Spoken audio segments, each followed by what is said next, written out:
hoping my connection holds here because we've been having some issues with our cell phone provider and Wi-Fi combined. So I wanted to come live and talk about my personal development I've read today. This is my book. It's called Girls Stop Apologizing by Rachel Hollis. There's a couple things that just really struck home and probably would be true for a lot of people, mainly women, but could be anybody. And I have two that I have highlighted. Well, I don't have a highlighter, so I just took a hopping pen that I had near me and circled it. Yes, I wrote in my own book. It says the problem that most women I know don't struggle to show up for other people. They struggle to show up for themselves. And I can relate to that because it can be really hard to be in that vulnerable space to show up for yourself because you might be afraid of failure because of failing at just other things in your life or not following through with commitments. But I've learned a lot about that with situations in that way that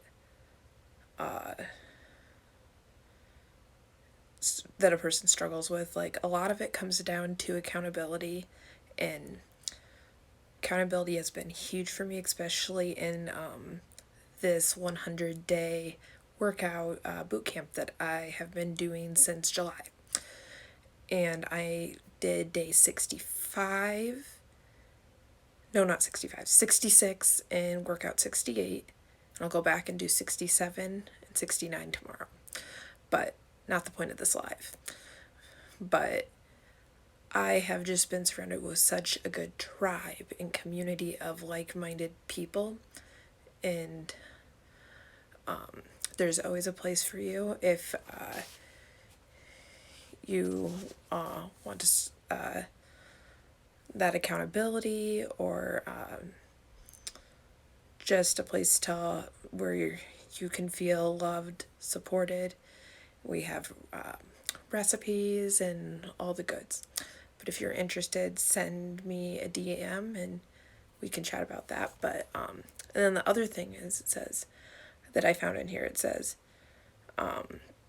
she asked a lot of questions, like at the end of chapters or during the chapters, and she said she's going to ask us another question. And it says something along the lines of goals. But do you want to know if something is true, or do you want the truth, or do you want somebody's opinion? And I've asked that to people before. I'm like, do you want to know the truth, or do you want to know my opinion? I will give you what you want. But then a lot of times you ask someone what they truly want to hear, and it may be hard for them to hear, but they just don't want to hear it in general. But that's what I found from my personal development today. And so that's all I got.